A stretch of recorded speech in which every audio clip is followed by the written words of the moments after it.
All right, welcome to the Autofocus podcast. My name's Scott, And I'm Dan. and this is our third episode. So tonight's episode is going to cover a little bit about our history together, not just like our personal life, but also, our relationship together, but also like what we've done in the past to get us where we are today, and how that all relates to photography.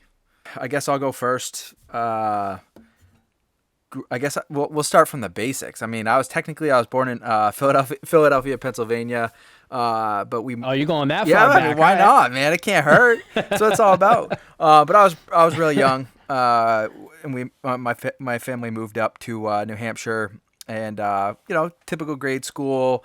At that point, I hadn't done any like video or photography. I mean, we talked about it a little bit on the last episode. Back then there weren't. First of all, there were cell phones, but they were literally cell phones.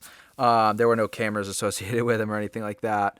But from my experience, the first time I really saw an SLR was with my aunt, and she always had this big case, and 35 millimeter was what she used back then. But then when I really started to get into it was high school. Dan and I were friends already at that point, and I had been in video class, and we just wanted to make cool skate videos. Like, that was my first personal experience with like taking my own videos. That's crazy that it was that. It was that back far. then. Like, and the thing Wow. is, as a kid, I wasn't into that. I mean, for you, I think you were a little bit younger. You'll tell your story, but I don't even. I probably just used the school stuff. Like, you had your own. Like, I just used whatever was given to us in high school, and like, I mean, it was fun, but I didn't really get into it. And it was just video. It wasn't photography yet. It right? wasn't photography at all. Yeah, it was just straight up video. I mean, honestly, and like, I'm sure like we had projects to like make like mini movies or whatever it was, but my first camera we talked about was a camera that I bought for school in architecture. So I studied architecture for a handful of years in Boston at Boston Architectural College, right on Newberry Street, which was awesome experience.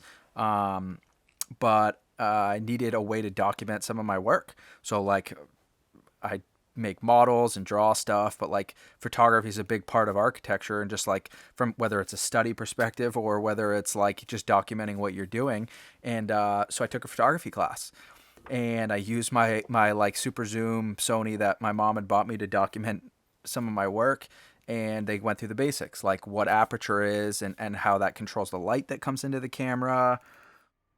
They did that for architectural school. Yeah, the class that I took was at Oh, wow. Boston Architectural College, because I mean, we're talking 2006, so like, digital cameras were definitely prevalent, but they aren't quite what they are today. But yeah, I learned the basics of like ISO, and just like what different settings, shutter speed, and like just the general basics of like how to use a camera. What they didn't teach me, which I think would have probably been more, it would have been benefited me more, was like how it's not about the process of what's on the camera, but like more about composure. That's something that I struggle with today, and like, I felt maybe I didn't take enough photography classes, and I would have gotten there. It was just definitely like a basic 101 class, but and from that point, I used that camera for a while just to like document stuff, take pictures of buildings in the city. And then while I was in school, I worked for an architect, and we weren't like a conventional firm where we designed homes or did renovations and stuff like that. We did 3D renderings for other architects.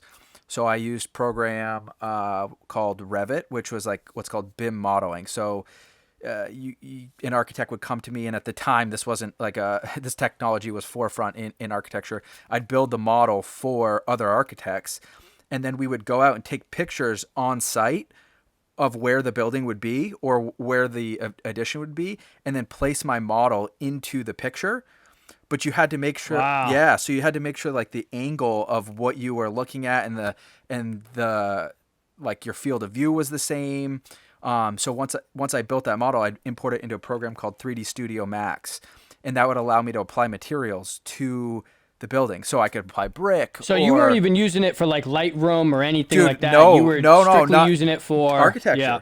So, and that's when I started to really like dial in how to use a camera, because like I needed to for work, which was awesome. And I really, that's when I had, 40 or 50 hours a week of working, doing, I don't want to call it photography, but some form of like photography digitally, because like, or on a computer, because I would take that photo and then I had to make the building look like it was there, so that it was Actually for there, it was for client expectation, right? So that architect could go to his client and say like, here's what the building's gonna, here's a computer rendering of what the building's and gonna in look 2006, like. damn. Right, we're talking like this their technology obviously was there, but like we were on the forefront. Autodesk is a massive company within the architecture industry, and we were a dealer for them. So we had the best like cameras and the best like applications on our computers. It was a lot of fun. I mean, at the time I had like 4 monitors set up. Like it was really cool. And then, so that's when I really got to perfect like my ability to, again, use a camera and understand like why like a 40 millimeter or 50 millimeter lens had a particular like field of view, because I had to translate that into the computer.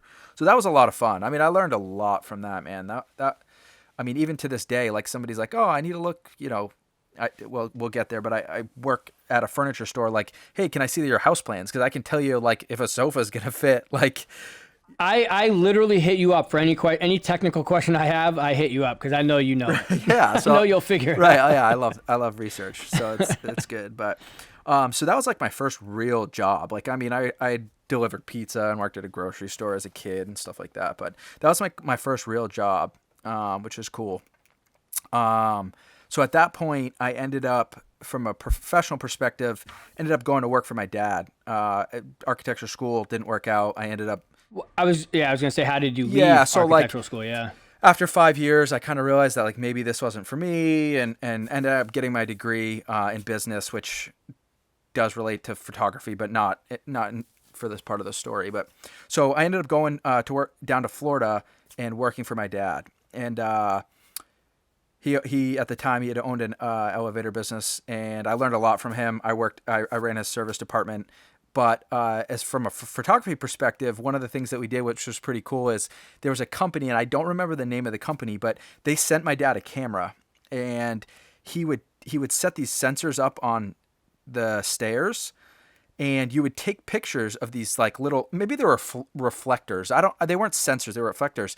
And then you'd send all those pictures to the company, and they would build you the stair chair that would go on the stairs. So like say you were disabled and you needed a way to get upstairs, but you couldn't put an elevator in your house, but you had a really like complex stairwell, like say it was curved, or say like, there were a lot of bends in it, and like you couldn't just take a tape measure. You take this camera, and it was a Nikon D like 3100, like their first Nikon, or I shouldn't say their first Nikon, their first like 3000 series SLR or whatever.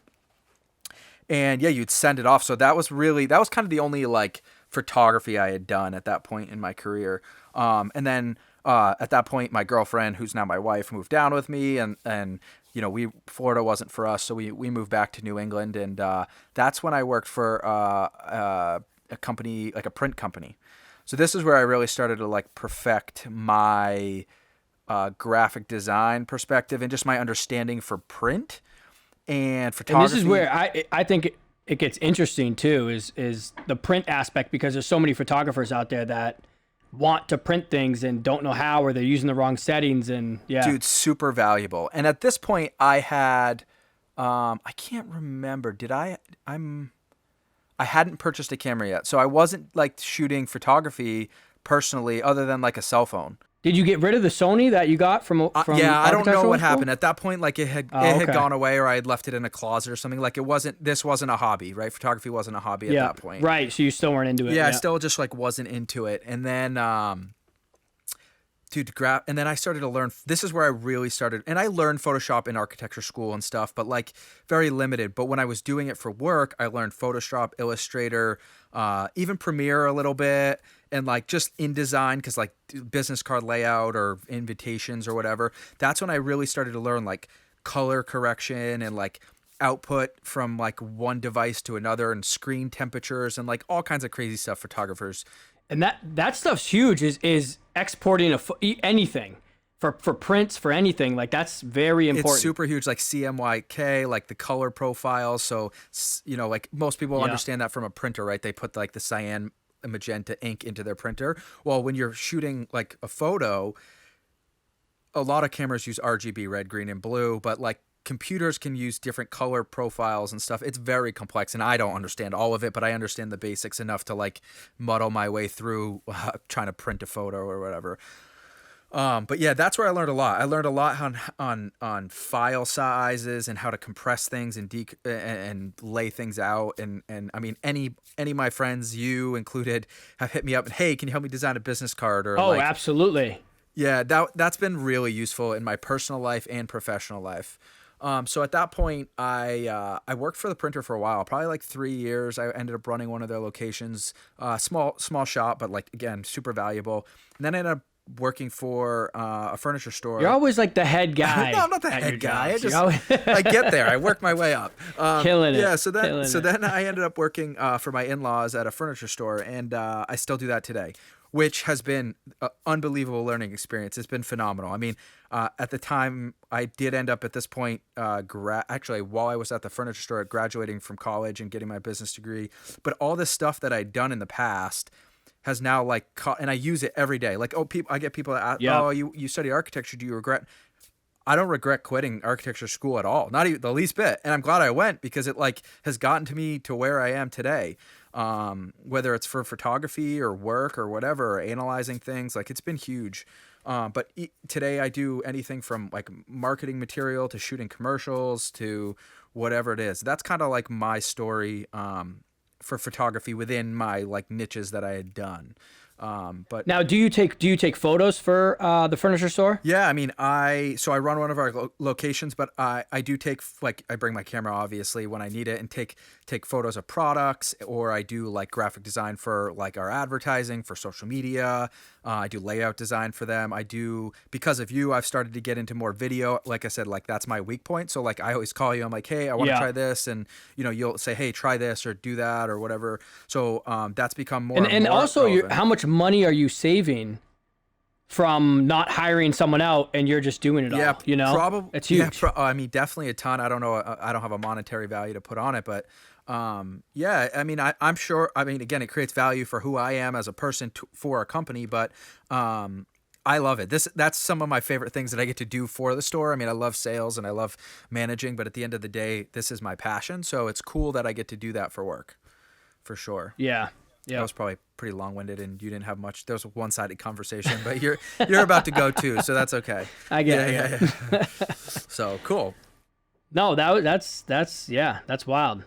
It's just crazy how it still carries on, from being in high school and then all the way up to here. You're still using the same kind of thing. Yeah, I mean, it's crazy to me too. And now that I have actually like said it verbally, like I guess I really haven't been doing photography that long. I mean, I probably bought my Nikon. I had a D5200 that I shot for like 6 or 7 years.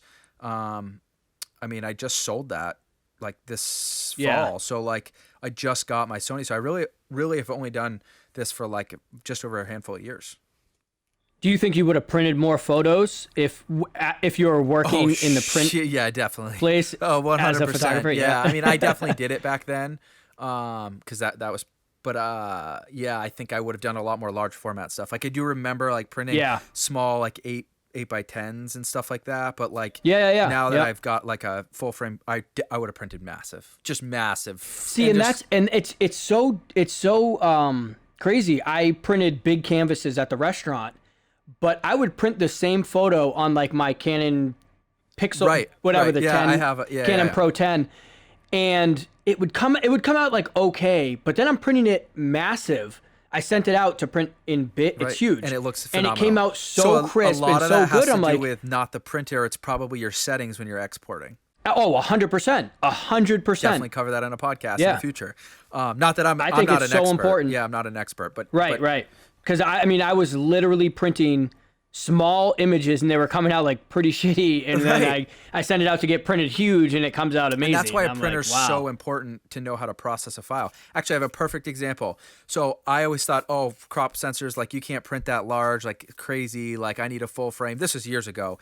You really don't need a full frame, because I took a picture that we used for advertising to put on the back of like a box truck. Like I'm talking like, you know, the roll up doors. I remember this. Took the picture with my Nikon, which is a crop sensor camera, 24 megapixels, printed it, and it is crystal sharp from a foot away. Like you can't, it's not pixelated at all. So a lot of it has to do with the printer and the post-processing, for sure. I mean, I'm sure you could print a billboard with my full frame camera. People would probably think you needed what's a medium format camera, which is actually the step up from a full frame. I know that seems kind of confusing for people that aren't into photography, but yeah, it's incredible. The technology and everything, but printing's cool, man. It's a lot of fun. It's definitely a different world too, though. You got to be tech savvy a little bit. Yeah, you definitely got to be a little technical. It would be the right term. But yeah. Yeah. So tell us a little bit about your story. I mean, yeah. Yeah. So I mean, same kind of situation. I was born in New Jersey. I came up here to Portsmouth, New Hampshire. I got into skateboarding videos, maybe when I was in middle school, and then I kind of fell off. I wasn't in it to, I was just in it to make videos. And then, yeah, I mean, Miss Carver's class in high school, did that. We made a couple videos, so I learned Final Cut a little bit. Right. So you took more than one, though. I think I only took one of those video classes. Oh, I think I took it the whole. You took like advanced every year and all that stuff. Yeah.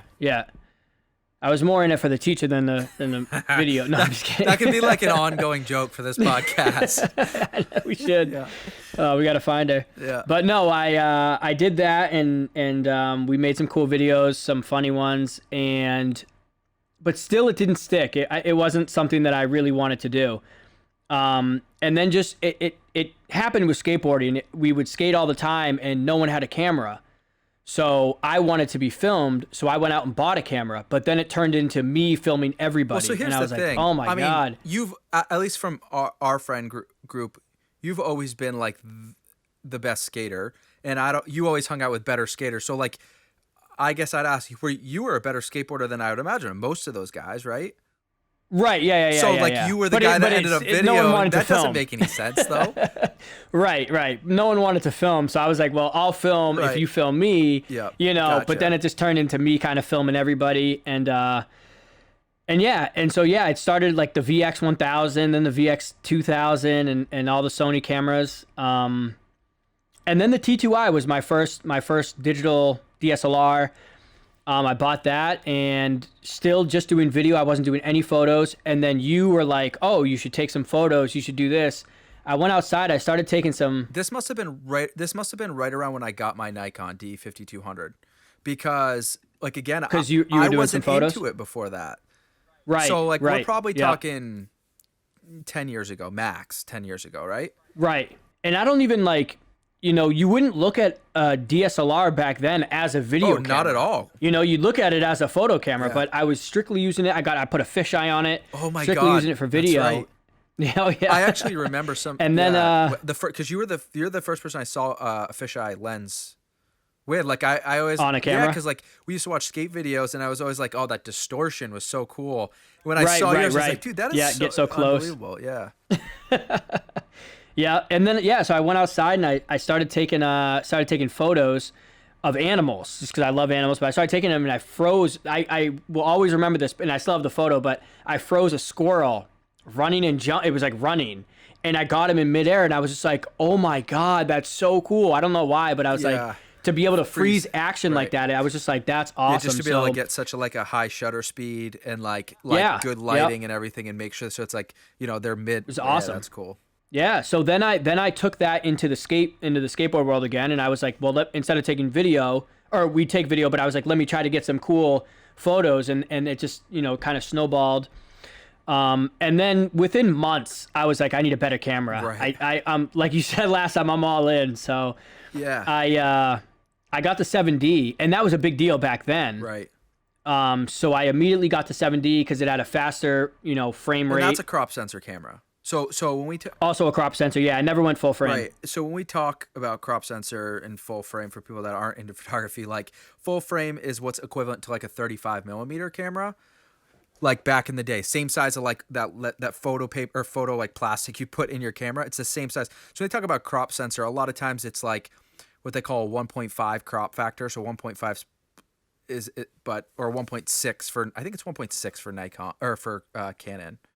For Canon, Yeah, yeah. but I don't think I thought the 7D at least I always thought you had a full frame camera, so I didn't know that. Yeah, no. Yeah, yep. It was a crop sensor, and I loved it because for wildlife it'd give me a little bit extra reach Right.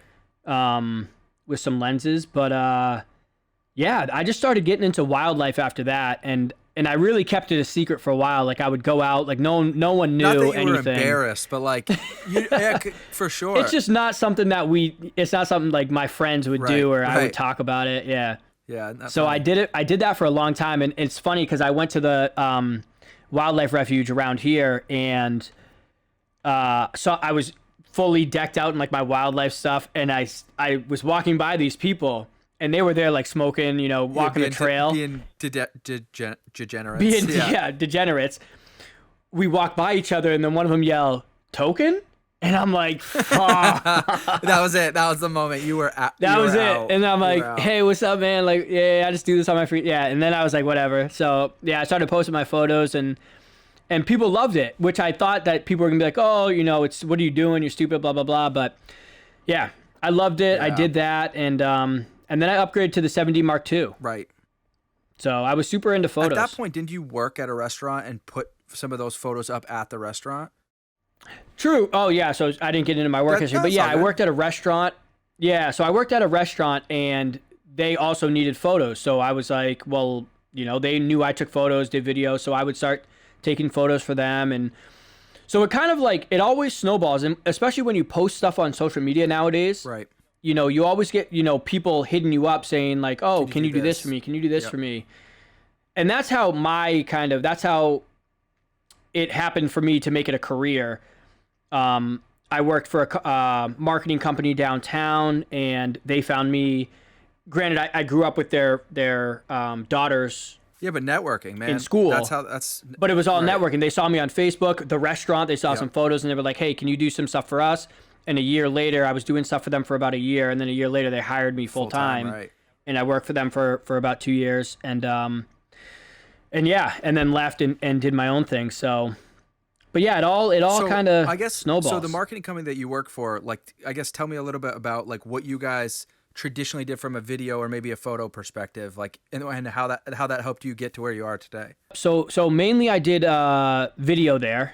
I started off doing video. I was the there's one other guy in the video department with me. We just shot all the commercials. We shot, I had all the gear, so they would rent it from me. Anytime we had a shoot. So that's definitely something that I learned is, don't just use your stuff for free. If you can rent it. Right. Even though you were using it definitely personally, like for work, like don't. Right. That's cool. I'm still putting the wear and tear on it. If something breaks, it's on me. So you might as well try to, get a little bit of money on the back end. But yeah, so I was shooting video for them, and we were really doing a lot of commercials, and, we got to the point where we were even renting, higher end gear. And then they asked me to do some photos because, the photo person that they were hiring was, sometimes super expensive. So then I just started taking photos and video, but yeah. And then I just went on my own. What type of, like, do you guys use Final Cut or Premiere? Like what? Because I know growing up, we used Final Cut. Yeah. And I used Final Cut up to the point I got this job. I used Final Cut Pro 10, loved it, works great with Max. And then they used Premiere. So I was like, damn. So I had to get Premiere, and I was like, okay, give me 2 weeks and I'll figure it out. Now I love Premiere. Besides, like, it's a little glitchy sometimes. I love it. I'm so used to it. If I went back to Final Cut, I'd be like, how do I do this? Right. But yeah, so they used Premiere. I had to get into Premiere, and yeah, I love it. It has, the suite, the Audition, you learned audio, there's so many more things that you can learn with Adobe. It's definitely more comprehensive for sure. I like Final Cut because it's simple, right? So like video is my weakness. I like it because like I can drop a clip in, I can try to drag like whether it's audio or video color grade, like they dumbed down version of a professional video, Yeah. so like it allows me to learn a little bit. I have Premiere. When I put a clip in there, I go, "Well, okay, now what?" Like I feel. I mean, maybe you and I should sit down one day, and you should really show me the difference. It took me, yeah, I mean, it took me a couple weeks to figure out, but I mean, once I got it, I'm like, I love it. Now, the other it. thing I noticed too, and I have a mid-grade Mac, like MacBook 13 Touch Bar, whatever it is. Premiere just doesn't run as smoothly as Final Cut.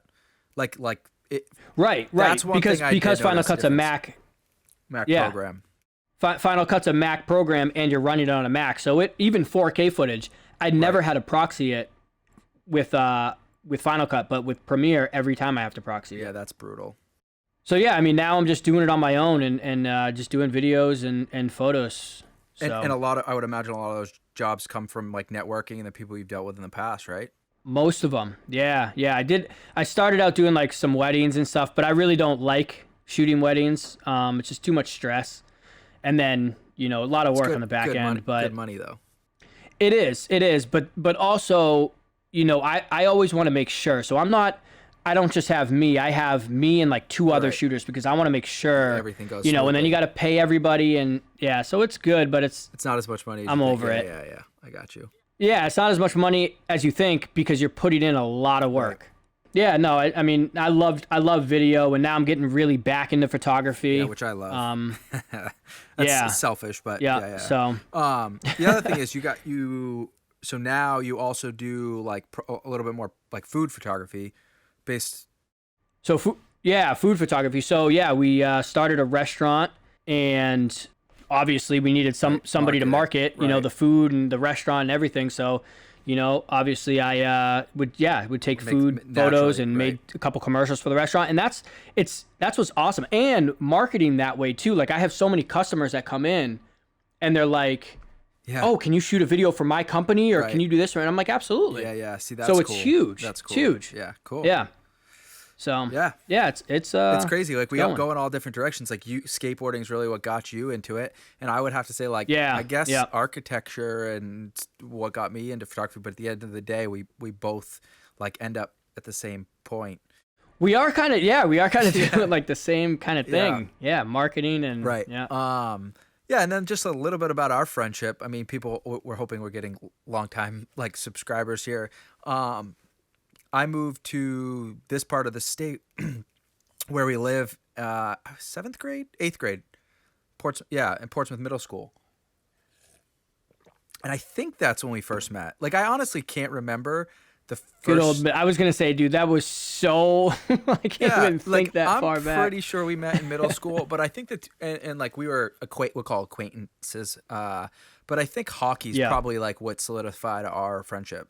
Like at that point, we were both for sure. We were both on the high school hockey team. And we hung out a lot in high school. I mean, all summer and all that stuff, and like even as we've got. But we also had kind of the same the group of friends too, like Marconi, John Haley, kind of, but because you weren't much of a skateboarder. Yeah, like I tried, but I was so bad. Yeah, it was not my thing. So that's where I was at in the beginning. But yeah, hockey definitely was probably that. And then, dude, we used to be in a lot of different stuff. But again, I don't feel like photography was ever like like what bonded us back then. It's what actually 100% what gives us friendship today. Like it's what we talk about 90% of the time. But back then, I mean, you lived close to the high school at the time, so we'd walk to your house or drive or whatever, and we'd be doing dirt bikes not dirt bikes, like mountain bikes or like, whatever, partying or having fun or whatever. But it was never, we never got into photography from that. But definitely now it for sure sealed it. Yeah, my video just cut out after 30 minutes and it's back though. I caught it. Perfect. So this time we won't have a glitch for me. Yeah. Oh, you caught it? You know what's funny? I was looking at it. I was going to tell you, but I watched it go, so it's only going to be like a second or two. I mean, I guess the next natural thing we talk about is like what in the past week we've done within photography at work or videography, obviously for you. But I'd say like for me, I worked like we were cutting some social media, like I don't know, commercials or whatever you want to call it about us. And then so this week I've been editing all Final Cut and just like really learning audio because that's something that Oh, you're still using Final Cut? Okay. oh, for sure. It's Yeah, way yeah. easier for me. I mean, I definitely should push the envelope and try Premiere, but it just doesn't run that smooth on my Mac. Like I feel like Oh, a lot of 100%. it has to If do you're on with Final Cut, stay on Final Cut. yeah. For me, it works well, but yeah, me just struggling with dealing with audio. Like it's really the one thing that I've done a lot of research for is testing it with different speakers too, like putting headphones in, listening to the audio, listening to it from the computer, like speakers that come out. Like it just And that's something you need to do with every video you export because people are listening to it differently. right. So it's huge. It's so huge. Yeah, it's definitely or like even like yeah, that's one thing that I'm really just the past month or so really gotten into is audio and like, you know, you recommended me buying the Zoom H1N, which has been great. I definitely want to continue to test that. But what have you been working on, like whether it's for video or for work or whatever? Yeah, so I mean, we've been in kind of like a lockdown quarantine state, but surprisingly, I've had a couple video jobs, and today I actually had a photo job. My buddy needed some help shooting photos, and I was glad because video you just bring so much more gear than photos. But we actually went to Marshwood High School. We were on the bus taking photos of the teachers dropping off like baskets to every kid's house. Oh, that's cool. So it was a couple hours of just driving around and dropping things off, but it was fun. I mean, I had a cool group of people on the bus, and yeah, I mean, it was just super easy. I mean, photos are just, and I don't have to edit anything. I just shoot it and hand it off, and I'm good. See, yeah, I'm good. Yeah, I just went to shoot. See, editing is part of some of my favorite part of photography. Because I feel like, again, you're out, you take the photo, but then you come back to your computer and you're all psyched up, you sit down, and then you get to like look at all your work, which I love. I think that's fun. So that's when I take a wildlife photo and like I take a photo that I actually am like invested in. I can't wait to get back to the computer and edit this because I know it came out good. I'm like, I get so excited. I'm like, oh, I can't wait to put this on the computer and you know what I mean? Yeah. Mess with that's it. Cool. So that's cool. Yeah. I think it's a passion for sure. Photography, it's great. Yeah. Cool. I think that was a great episode. Good history. Yeah, I mean it's both helped us out with our work. Oh, it's that crazy. we're doing today too. So it's like, yeah.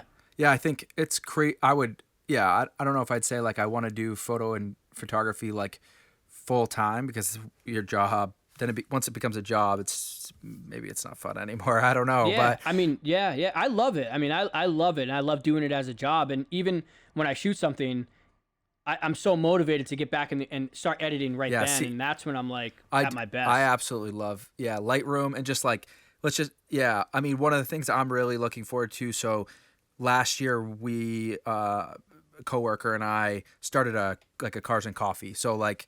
And actually, you did some video work for it. That's right. Yeah. So, you know, people come. You've always been into cars. Oh, though. I love cars. That's another passion too. That's a different podcast.